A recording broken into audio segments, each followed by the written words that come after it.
حضرت مولانا مفتی اعظم پاکستان مفتی محمد شفیع عثمانی صاحب رحمہ اللہ تعالی اپنی کتاب معارف القرآن کی میں تفسیر کرتے ہوئے لکھتے ہیں کہ حضرت اس امت کے اندر ایک خلیفہ گزرے ہیں جس کا نام خلیفہ مامون الرشید ہے۔ اللہ رب العزت کی ذات نے بادشاہت بھی عطا فرمائی، لیکن بادشاہ ہونے کے ساتھ ساتھ علم دوست بھی تھے۔ مختلف مذاہب کے علماء کو اکٹھا کرتے، ان سے گفتگو کرواتے تھے، اور آپ بھی اس سے محظوظ ہوتے، دوسرے لوگوں کو بھی لطف اندوز کرتے اور علم کی اہمیت کو اجاگر کرتے۔ ایک عیسائی پادری آتا ہے، وہ اپنے خیالات کا اظہار کرتا ہے، اس کی گفتگو کرنے کا انداز انتہائی عجیب تھا۔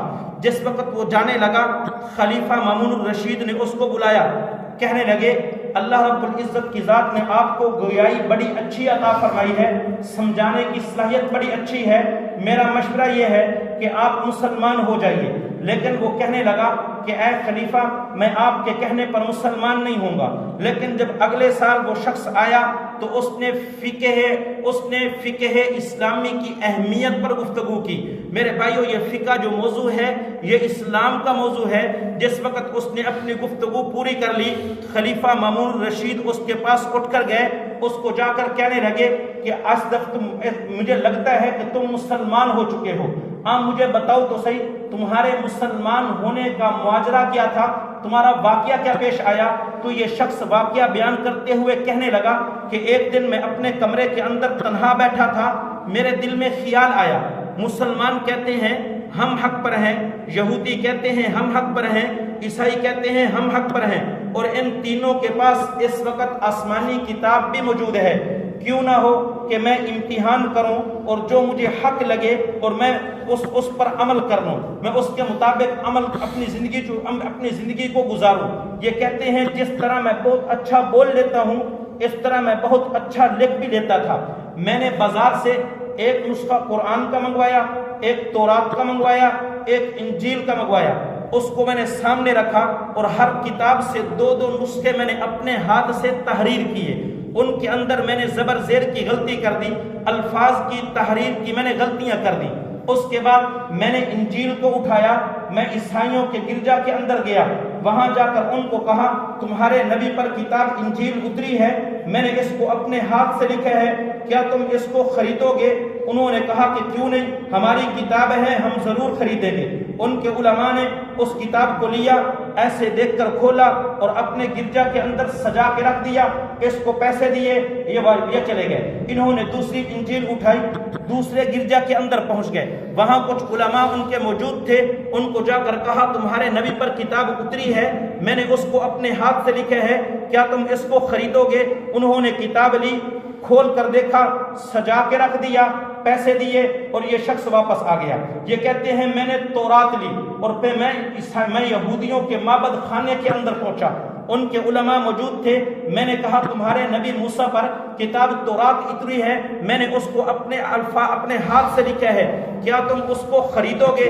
انہوں نے کہا کہ کیوں نہیں، ہم ضرور خریدیں گے۔ انہوں نے اس کتاب کو لیا، کھول کر دیکھا اور پھر سجا کے رکھ دیا، اس کو پیسے پکڑا دیے۔ یہ کہتے ہیں میں نے دوسرا نسخہ لیا، میں دوسرے عبادت خانے کے اندر پہنچ گیا، وہاں ان کے علماء موجود تھے، میں نے ان کو کہا تمہارے نبی پر کتاب تورات اتری ہے، میں نے اس کو اپنے ہاتھ سے لکھا ہے، کیا تم اس کو خریدو گے؟ انہوں نے کہا کیوں نہیں، ہم ضرور خریدیں گے۔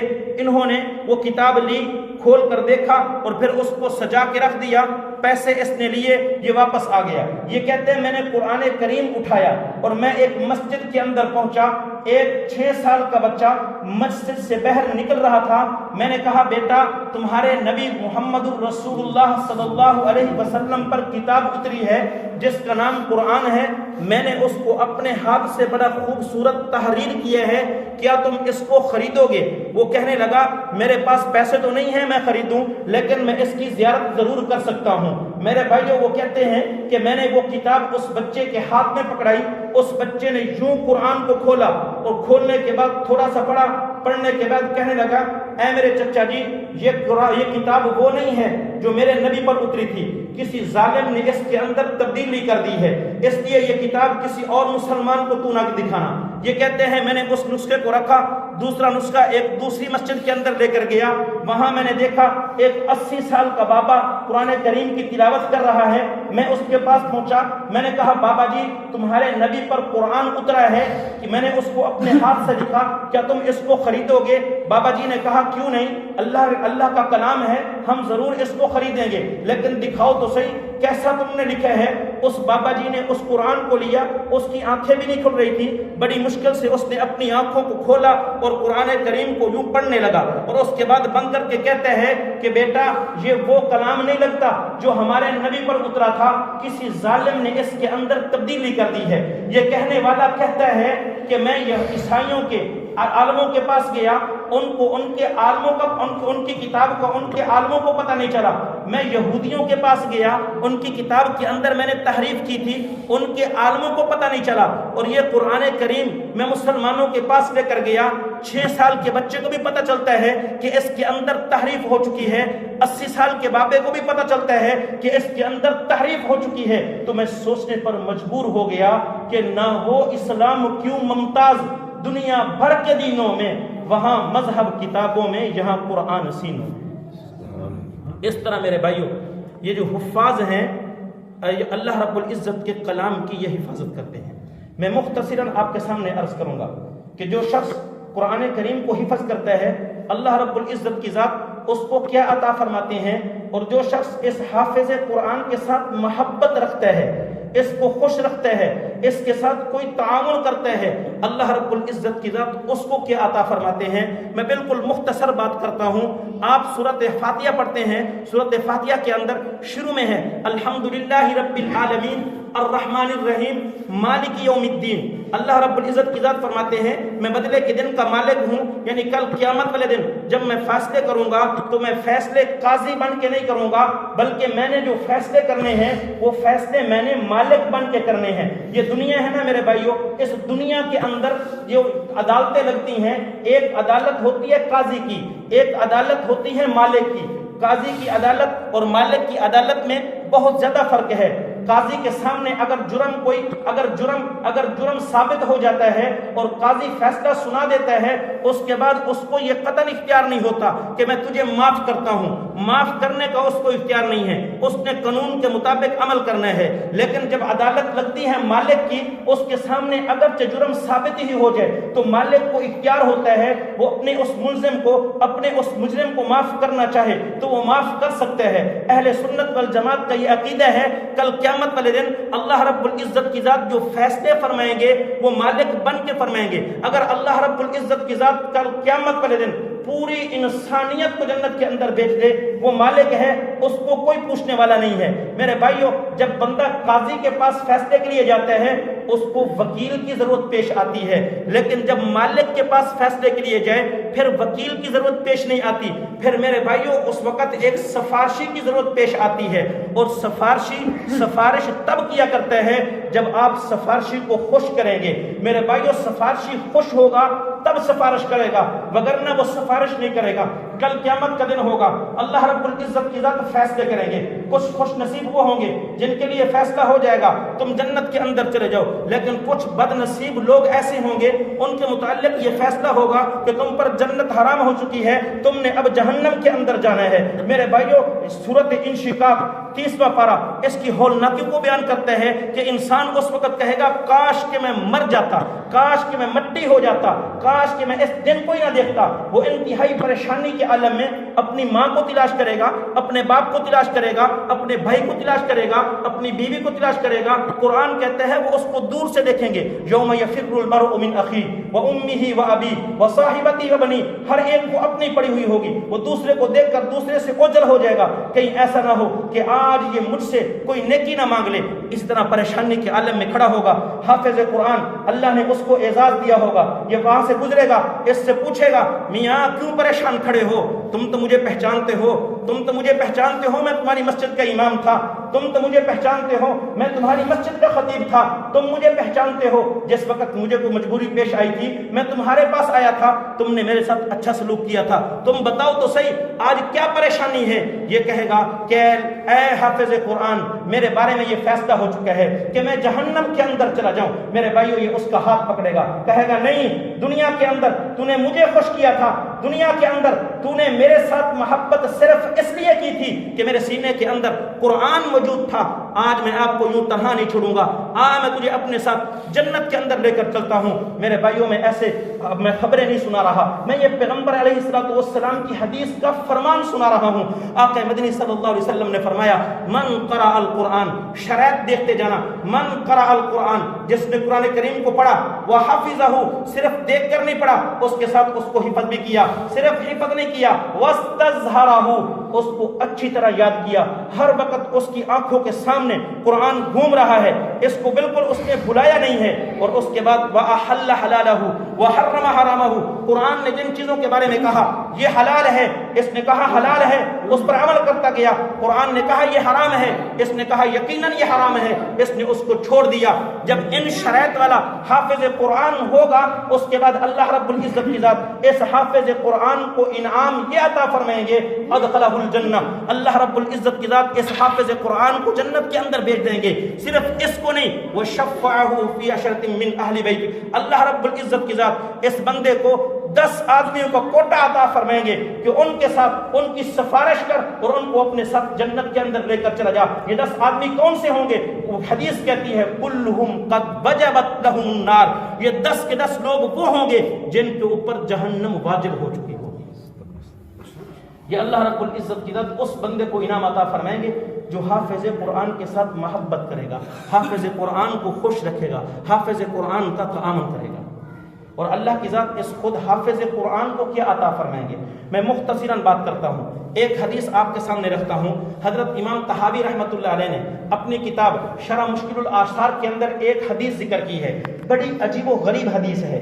حضرت عقبہ بن عامر اس کے راوی ہیں، حضرت حدیث نقل کی کہ نبی علیہ السلام نے فرمایا لو جعل القرآن فی احاب، یہ جو قرآن ہے اس قرآن کو جو چمڑے کے غلاف کے اندر لپیٹ دیا جائے، ثم القی فی النار، پھر اس قرآن کو اٹھایا جائے اور اٹھانے کے بعد اس کو آگ کے اندر ڈال دیا جائے، تو نبی علیہ السلام نے فرمایا لمحترقا، کہ یہ آگ جو ہے قرآن کو جلانا تو بڑی دور کی بات ہے، قرآن کے اوپر جو لحاف ہوگا یہ آگ اس لحاف کو بھی نہیں جلا سکتی۔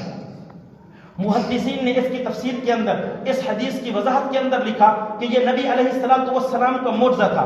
آقا مدنی صلی اللہ علیہ وسلم کے زمانہ میں اگر کوئی بدبخت ایسا ہوتا قرآن کو اٹھا کر آگ کے اندر ڈالتا تو نبی علیہ السلام کے معجزے کی وجہ سے وہ آگ قرآن تو بڑی دور کی بات اس کے لحاف کو بھی نہیں جلاتی تھی۔ جب نبی علیہ السلام اس دنیا سے چلے گئے اب آقا کا یہ معجزہ بھی ختم ہو گیا، لیکن حضرت امام طحاوی رحمۃ اللہ علیہ فرماتے ہیں نہیں، یہ جو حدیث ہے یہ دنیا کی آگ کے متعلق ہے ہی نہیں، بلکہ یہ جہنم کے متعلق ہے، آخرت کی آگ کے متعلق ہے۔ وہ کہتے ہیں حدیث کا مطلب یہ ہے لو جعل القرآن فی احاب، ایک بچہ اس نے قرآن کریم کو یاد کرنا شروع کیا، الف لام میم سے شروع کیا، والناس تک پہنچا، اس نے اب قرآن کریم کو اپنے سینے کے چمڑے کے اندر محفوظ کر لیا۔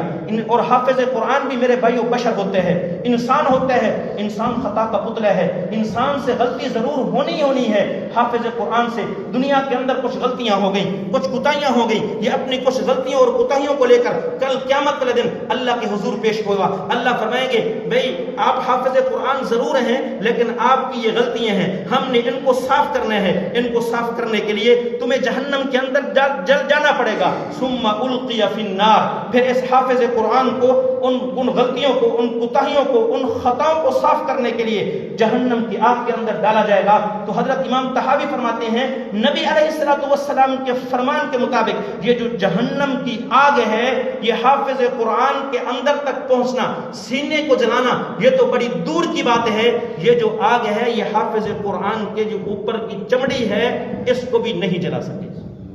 کس قدر اللہ اس کو یہ اعزاز عطا فرمائیں گے۔ اور اگر اللہ کی ذات دنیا کے اندر بعض مرتبہ ایسے معجزے دکھا بھی دیا کرتے ہیں، میرے بھائیو دہلی شہر ہے اور پاک و ہند کے بڑے عالم دین اور سید گرانے کے چشم و چراغ حضرت شاہ عبد العزیز رحمۃ اللہ علیہ اپنی خانقاہ کے اندر تشریف فرما ہے. ایک شخص دوڑتا ہوا آیا, آ کر کہنے لگا حضرت آج تو اسلام کی ناک کاٹ گئی, آج تو اسلام کی ناک کاٹ گئی. حضرت فرمانے لگے, شاہ جی فرمانے لگے آخر کیا ہوا ہے, کیسے اسلام کی ناک کاٹ گئی؟ کہا بازار کے اندر ایک بڑا چیخا جل رہا ہے, آگ جل رہی ہے, ہزاروں لوگوں کا مجمع ہے, وہاں ایک عیسائی پادری کھڑا ہوا ہے, اپنے ہاتھ کے اندر اس نے انجیل اور بائبل اٹھائی ہوئی ہے اور یہ چیلنج کر رہا ہے, تم کہتے ہو قرآن سچا ہے, قرآن حق کتاب ہے, آؤ آگ کے اندر ڈالو, اگر قرآن بچ گیا وہ حق ہے, اگر میری یہ انجیل اور بائبل بچ گئی وہ حق ہے. شاہ جی اگر کچھ کر سکتے ہو تو کرو. حضرت شاہ جی وہاں سے اٹھے, فرمایا یہاں سے قرآن کا نسخہ بھی اٹھا لو. قرآن کا نسخہ اٹھایا, بازار کے اندر پہنچا, واقعتاً پادری چیخ چیخ کر چیلنج کر رہا ہے, چیخ چیخ کر باتیں کر رہا ہے. حضرت شاہ جی نے اسے فرمایا کہ آخر بات کیا ہے؟ کہا تم قرآن کا نسخہ ڈالو, میں انجیل کا ڈالتا ہوں, جو بچ گیا وہ حق ہے. حضرت شاہ جی فرمانے لگے اللہ رب العزت کی ذات نے قرآن کریم ہمیں پڑھنے کے لیے دیا ہے, قرآن کریم پر عمل کرنے کے لیے دیا ہے, یہ تو ہمارا سرچشمہ حیات ہے, ہم اپنے ہاتھوں کے ساتھ اس قرآن کو آگ کے اندر کس طرح ڈال سکتے ہیں؟ ہاں میں یوں کرتا ہوں, میں اس قرآن کو اپنے سینے سے لگاتا ہوں, تو بھی اپنی اس انجیل کو بائبل کو اپنے سینے کے ساتھ لگا, میں بھی اس آگ کے اندر چھلانگ لگا دیتا ہوں, تو بھی اس آگ کے اندر چھلانگ لگا دے. جس کی کتاب نے جس کو بچا لیا وہ حق ہے, جس کی کتاب جل گئی اور اس نے اس کو جلا دیا وہ باطل ہے. میرے بھائیو یہ جو پادری تھا یہ بھاگنے لگا, لوگوں نے اس کو پکڑا کہ بھائی ابھی تو چیلنج کر رہا تھا, اب کیوں بھاگ رہا ہے؟ وہ یہ پادری کہنے لگا میاں میں اس کتاب پر تو مسالہ لگا کر آیا تھا, اس کو تو آگ نے نہیں جلانا تھا, میں اپنے آپ کو تو مسالہ لگا کر نہیں آیا. اور یہ پادری کہنے لگا جن الفاظ میں حضرت شاہ جی نے بات کی ہے, خدا کی قسم اگر اس دن حضرت شاہ جی اس آگ کے اندر چھلانگ لگا دیتے تو حضرت شاہ جی پر آگ جو ہے گلزار ہو جانی تھی. یہ اللہ کی ذات جو حافظ قرآن ہے اس کو اعزاز عطا فرمائیں. قرآن کریم اللہ رب العزت کا کلام ہے. میرے بھائیو میں ایک اپنا کلام لکھتا ہوں, اپنی کوئی بات لکھتا ہوں, کوئی تحریر لکھتا ہوں, دوسرا بندہ اس کو اٹھا کر یوں پڑھ رہا ہوتا ہے. اگر میں اس کو دیکھوں کہ بھئی یہ میری تحریر جو میں نے لکھی تھی, جو میں نے رسالہ لکھا تھا, جو میں نے کتاب تحریر کی تھی, یہ اس کو دیکھ کر پڑھ رہا ہے, بندہ باغ ہو جاتا ہے. میرے بھائیو جس وقت انسان اللہ کے اس کلام کو کھولتا ہے اللہ رب العزت کی ذات انتہائی خوش ہوتے ہیں. کتنے خوش ہوتے ہیں؟ حدیث کے مطابق یہ ایک لفظ پڑھتا ہے بغیر وضو کے, ایک لفظ پڑھتا ہے, ایک حرف پڑھتا ہے, اللہ رب العزت کی ذات ایک حرف پر اس کو 10 نیکیاں عطا فرماتے ہیں. میرے بھائیو پھر حدیث میں آیا ہے, نبی علیہ الصلوۃ والسلام نے فرمایا الف لام میم, الف لام میم یہ ایک حرف نہیں ہے بلکہ الف لام میم یہ 3 حرف ہیں. گویا کسی نے اگر الف لام میم پڑھا اللہ رب العزت کی ذات اس بندے کو 30 نیکیاں عطا فرما دیتے ہیں. لیکن اگر انسان وضو کرتا ہے, وضو کرنے کے بعد پھٹی اٹھاتا ہے, اس کو ادب کے ساتھ رکھتا ہے, قرآن اٹھاتا ہے, اس کو کھولتا ہے, چومتا ہے, اس کے بعد اس پھٹی پہ رکھتا ہے, اب پڑھنا شروع کرتا ہے, میرے بھائیو یہ 30 نیکیاں تو اس کو ملنی ہی ملنی ہے. ایک حرف پر 10 نیکیاں اس کو ملنی ہی ملنی ہے. اس نے یہ جو پھٹی کو اٹھایا تھا نا اس کو ادب کے ساتھ رکھا, اللہ اس پر بھی اجر دے گے. قرآن کو اٹھایا تھا نا اس کو یوں چوم کر میرے بھائیو اپنے ماتھے کے ساتھ لگایا, اپنے سینے کے ساتھ لگایا, اللہ اس پر بھی اس کو اجر دے گے. میرے بھائیو اس نے قرآن کو سامنے کھولا ہوا ہے, اب صرف دیکھ رہا ہے, پڑھنا شروع نہیں کیا. اللہ رب العزت کی ذات اس کا بھی اجر عطا فرمائیں گے. اور جو اس قرآن کے سامنے با ادب ہو کر بیٹھا ہے اللہ رب العزت کی ذات اس بندے کو اس با ادب ہونے پر بیٹھنے کا بھی ثواب عطا فرمائیں گے. جب انسان قرآن کی تلاوت کرنے لگتا ہے تو وہ بچے, وہ لوگ جو سوشل میڈیا کے ساتھ منسلک ہیں, جن کے ہاتھ میں موبائل ہوتا ہے, وہ جو ایران توران کے لوگ جن کو نہ قرآن کا پتہ, نہ حدیث کا پتہ, نہ عربی عبارت کا پتہ, وہ جو ٹی ویوں پر بیٹھ کر یہ بکواس کرتے ہوئے نظر آتے ہیں کہ بھائی قرآن کے یہ الفاظ پڑھنے کا کیا فائدہ, جب قرآن کا جو معانی ہیں, جو مطالب ہیں, جب ان کا ہی پتہ نہیں چلے گا تو قرآن کے الفاظ طوطے کی طرح رٹ کر, طوطے کی طرح پڑھ کر اس کا کیا فائدہ ہے. میرے بھائیو ان کے دل کے اندر یہ سوال پیدا ہوتا ہے کہ بھئی ہم اس قرآن کو جو پڑھ رہے ہیں جب ہمیں سمجھ نہیں آ رہا تو ہم اس قرآن کریم کو کیوں پڑھیں. میرے بھائیو یہ سوال ایک تو شیطان کی طرف سے آتا ہے, اور دوسرا یہ جو شیطان انسانوں میں سے بیٹھے ہوتے ہیں جنہوں نے وسوسے انسانوں کے دلوں میں ڈالے ہیں, اس لیے یہ سوال آتا ہے. میرے بھائیو یہ بالکل بکواس ہے. بالکل بکواس ہے۔ اب قرآن کریم کو آپ سمجھ کر پڑھیں، ڈبل ثواب میں ہے۔ اگر آپ سمجھ کر نہیں بھی پڑھتے، ویسے الفاظ بھی پڑھتے ہیں، اللہ رب العزت نے اس پر بھی اس کو اجر عطا فرماتے ہیں۔ باقی رات کو میں ایک کلپ سن رہا تھا، ایک بد نصیب آدمی، بڑا بے شرم قسم کا آدمی یہ بکواس کر رہا ہے کہ قرآن کریم تو نصیحت کے لیے آسان کر دیا، وَلَقَدْ يَسَّرْنَا الْقُرْآنَ لِلذِّكْرِ فَهَلْ مِن مُدَّكِرٍ، لہذا ہر بندہ قرآن کریم اٹھائے، اس سے جو ترجمہ اس کو سمجھ میں آتا ہے بس اس کو پڑھے، کسی مولوی سے سیکھنے کی ضرورت نہیں ہے، کسی عالم دین سے سیکھنے کی ضرورت نہیں ہے، بس اس کے اوپر عمل کرتے جاؤ۔ اگر کسی کے پاس کوئی دلیل ہے تو کوئی حدیث لے کر آئے، مجھے دکھائے کہ جہاں پر نبی علیہ السلام نے فرمایا ہو قرآن کسی عالم دین پر سے سیکھ کر پڑھنا ہے، قرآن کریم جو ہے کسی سے سمجھ کر پڑھنا ہے، نہیں، ایسے جو آپ کو سمجھ میں آتا ہے ترجمہ اس کے مطابق تم قرآن پاک کو پڑھ لو، بس تمہارے لیے بہتر ہے۔ میرے بھائیوں یہ گمراہی والی بات ہے۔ میں مانتا ہوں قرآن کریم آسان ہے، وَلَقَدْ يَسَّرْنَا الْقُرْآنَ لِلذِّكْرِ فَهَلْ مِن مُدَّكِرٍ، لیکن میرے بھائیوں اس کے الفاظ آسان ہیں، لیکن اس کے جو معانی ہیں، اس کی جو تفسیر ہے، اس کے جو احکام ہیں وہ انتہائی مشکل ہیں۔ حضرت امام غزالی رحمۃ اللہ علیہ سے کسی نے پوچھا، حضرت بتاؤ تو صحیح یہ قرآن ہے کیا چیز؟ میرے بھائیو امام غزالی رحمۃ اللہ علیہ فرمانے لگے قرآن آسان اتنا ہے 6 سال کا بچہ اپنے سینے میں اس کو محفوظ کر لیتا ہے، الفاظ اس کے ثقیل نہیں ہیں، ہر بندہ آسانی کے ساتھ پڑھتا چلا جائے گا، روانگی کے ساتھ پڑھتا چلا جائے گا، اس کا دل اکتائے گا نہیں، لیکن مشکل اتنا ہے 1400 سال سے لے کر اب تک ہزاروں نہیں بلکہ لاکھوں تفسیریں اس قرآن کریم کی لکھی جا چکی ہیں، لیکن آج تک کسی نے یہ دعویٰ نہیں کیا کہ میں نے قرآن کریم کو کامل طریقے پر سمجھ لیا ہے۔ تو جب اتنے بڑے علماء جنہوں نے تفسیریں لکھی وہ یہ کہہ رہے ہیں کہ ہم اس قرآن کے احکام کو سمجھنے سے قاصر ہیں جس طرح اللہ رب العزت فرمانا چاہتے ہیں، تو جس بندے کو عربی نہیں آتی، جس بندے کو میرے بھائیوں عربی کے قواعد کا ہی پتہ نہیں ہے، صرف اردو پڑھ لیتا ہے، وہ کس طرح قرآن کریم کو سمجھ سکتا ہے؟ میرے بھائیوں یہ جو جتنی بھی احادیث مبارکہ قرآن کریم کے پڑھنے کی فضیلت کے بارے میں ہیں وہ الفاظ کے پڑھنے کے بارے میں ہیں، آپ پڑھتے چلے جائیں اللہ کی طرف سے اس کا اجر آپ کو ملتا چلا جائے گا۔ حضرت امام احمد بن حنبل رحمۃ اللہ علیہ سے کسی نے پوچھا، حضرت بتاؤ تو صحیح یہ قرآن کیا ہے؟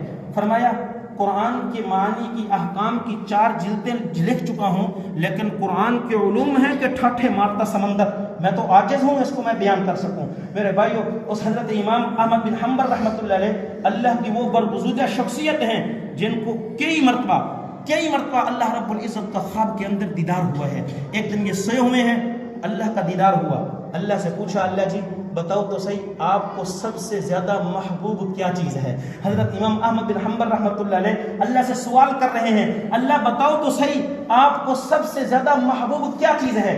اللہ کی ذات نے جواب دیا قرآن کریم کی تلاوت کرنا یہ مجھے سب سے زیادہ محبوب ہے۔ وہ بھی تو آگے امام تھے، حضرت امام احمد بن حنبل رحمۃ اللہ علیہ پوچھنے لگے اللہ جی فہمن او کانا بلا فہمن، اے اللہ اس کو سمجھ کر پڑھیں یا بغیر سمجھے پڑھیں آپ کو محبوب ہے؟ اللہ نے فرمایا امام احمد سن لو، فہمن او کانا بلا فہمن، اگر کوئی سمجھ کر پڑھے گا پھر بھی مجھے محبوب ہے، اگر کوئی بغیر سمجھے پڑھے گا پھر بھی مجھے محبوب ہے۔ لوگ تو کہتے ہیں نا کہ قرآن کریم کے الفاظ پڑھنے سے کچھ نہیں ہوتا۔ میں آپ کے سامنے ایک واقعہ رکھ کر بات ختم کرتا ہوں۔ دارالعلوم دیوبند کا قیام وجود میں آیا، ننوتا ایک بستی ہے، اس بستی سے ایک شخص چلتا ہے جس کا نام منشی رحمت علی ہے۔ منشی رحمت علی یہ وہاں سے چلتے ہیں دیوبند کے اندر آ کر نوکری کرتے ہیں، ملازمت کرتے ہیں۔ میرے بھائیوں ایک دن یہ اپنی بستی ننوتا سے چلا، چلتے چلتے جب راستے میں پہنچا وہاں کچھ لوگ جمع ہیں، اس نے دیکھا کہ وہاں ایک میت ہے اور انہوں نے رکھا ہوا ہے، جنازہ پڑھانے والا کوئی نہیں، یہ وہاں کھڑے ہو گئے۔ لوگوں نے ان کو کہا حضرت باشرہ آدمی ہیں، نیک آدمی لگتے ہیں، آپ جنازہ پڑھا دیجئے۔ حضرت نے فرمایا کہ میں جنازہ نہیں پڑھاؤں گا۔ ابھی یہی گفتگو ہو رہی تھی، گھر سے آواز آتی ہے کہ ان کا جنازہ منشی رحمت علی پڑھائیں گے۔ میرے بھائیوں انہوں نے کہا کہ وہ تو اتفاق سے یہاں موجود ہیں، وہ تو یہاں آئے ہوئے ہیں، اور اس عورت سے پوچھا گیا کہ تم نے منشی رحمت علی کا نام کیوں لیا؟ تو وہ عورت کہنے لگی یہ جو مرنے والا تھا اس مرنے والے کی وصیت یہی تھی کہ میرا جنازہ منشی رحمت علی پڑھائیں گے۔ میرے بھائیو، حضرت منشی رحمت علی نے ان کا جنازہ پڑھایا اور اس کے بعد وہ سوچنے لگے کہ یہ بڑا کوئی نیک اندھا لگتا ہے، اس کی اللہ والوں کے ساتھ، اللہ والے باشرہ لوگوں کے ساتھ، نیک لوگوں کے ساتھ یہ محبت ہے کہ وہ وصیت کر کے جا رہا ہے کہ میرا جنازہ رحمت علی پڑھائے گا، تو کیوں نہ ہو میں کچھ وقت اس کے پاس گزاروں۔ میرے بھائیو، انہوں نے اس کو دفنایا۔ دفنانے کے بعد کچھ دیر قبر پر رہے اور اس کے بعد یہ اپنے دیوبند کے اندر ملازمت کے لیے پہنچے۔ جب اپنے ملازمت کے اندر، دفتر کے اندر پہنچے تو ان کا جو کارڈ تھا انہوں نے اس کو سنبھالا تو وہ کارڈ ان کے پاس موجود نہیں تھا۔ میرے بھائیوں پریشان ہو گئے، کہنے لگے کہ میری تو ملازمت کا مسئلہ ہے، یہ لگتا مجھے یوں ہے کہ وہ جو میں نے بندے کو دفنایا تھا میرا کارڈ اس قبر کے اندر گر گیا ہے، چلو کوئی بات نہیں، ابھی تھوڑی دیر ہی گزری ہے اور میں وہاں جا کر اپنا کارڈ نکال لیتا ہوں۔ یہ واپس اس جگہ پہ پہنچا، لوگوں کو اکٹھا کیا، کہنے لگا میری ملازمت کا مسئلہ ہے، میری روزی کا مسئلہ ہے، میری تنخواہ کا مسئلہ ہے، آپ مجھے اجازت دے دیں میں اس کی قبر کو کھول لوں۔ لوگوں نے کہا کوئی بات نہیں، آپ اللہ کے نیک بندے ہیں، آپ کھول لیجئے۔ جس وقت منشی رحمت علی نے اس قبر کو کھولا، میرے بھائیوں کھول کر حیران رہ گئے کہ اللہ رب العزت نے اس کی قبر کو پھولوں سے بھر دیا۔ کہتے ہیں ان کو جو کارڈ تھا وہ تو بھول گیا، یہ وہیں سے بھاگے اس کے گھر پہنچے، جا کر پوچھا کہ بتاؤ یہ بندہ کرتا کیا تھا؟ انہوں نے کہا یہ تو بالکل ان پڑھ جہل تھا۔ کہا بالکل کچھ نہیں پڑھتا تھا، قرآن بھی نہیں پڑھ سکتا تھا؟ کہا نہیں جی یہ قرآن بھی نہیں پڑھ سکتا تھا۔ کہنے لگے کہ اچھا بتاؤ تو صحیح پھر اس بندے کا عمل کیا تھا، عمل کیا تھا، مجھے عمل بتاؤ۔ وہ عورت کہنے لگی 45 سال ہو گئے مجھے اس بندے کی رفاقت میں آئے ہوئے، یہ فجر کی نماز پڑھ کے آتا تھا، ہمارے گھر کے اندر یہ قرآن پڑھے ہے، اس کو یوں کھولتا تھا، کھولنے کے بعد اس پر یوں انگلی پھیرتا تھا اور ہر ایت پہ کہتا تھا اللہ یہ بھی حق فرمایا، اللہ یہ بھی حق فرمایا، اللہ یہ بھی حق فرمایا، اور پھر 1 گھنٹہ 2 گھنٹے جتنا ان کا دل کرتا قرآن پاک کو سامنے رکھتا، اس کے بعد بند کر دیتا۔ 45 سال تک ان کا یہ معمول تھا۔ منشی رحمت علی فرمانے لگے خدا کی قسم یہی ان کا عمل ہے جس نے ان کی قبر کو گلزار بنا دیا۔ تم کہتے ہو قرآن کے الفاظ پڑھنے سے کیا ہے جب تک معنی پتہ نہ چلے؟ بھئی تمہیں منع کس نے کیا ہے؟ معنی سیکھو۔ عمر بڑی ہو گئی ہے تو بھئی کیا ہوا، بڑی عمر کے اندر موبائل چلانا سیکھا جا سکتا ہے، بڑی عمر کے اندر کمپیوٹر چلانے سے سیکھا جا سکتا ہے، بڑی عمر کے اندر دوسرے تیسرے کام سیکھے جا سکتے ہیں، تو آخر قرآن کریم کیوں نہیں سیکھا جا سکتا؟ کس نے منع کیا ہے کہ تم صرف قرآن کے الفاظ سیکھو، اس کے معنی کو نہ سیکھو؟ سیکھو معنی کو بھی پھر سمجھ کر پڑھو۔ اگر معنی کو نہیں سیکھ سکتے تو میرے بھائیو الفاظ کو مت چھوڑو، الفاظ کو مت چھوڑو۔ الفاظ پڑھنا تو بڑی دور کی بات، خدا کی قسم آپ سامنے قرآن کریم کھول کر رکھتے ہیں، اللہ اس پر بھی خوش ہوتے ہیں۔ دعا ہے خدا کی ذات مجھے اور آپ کو عمل کی توفیق عطا فرمائے۔ وما علینا الا البلاغ۔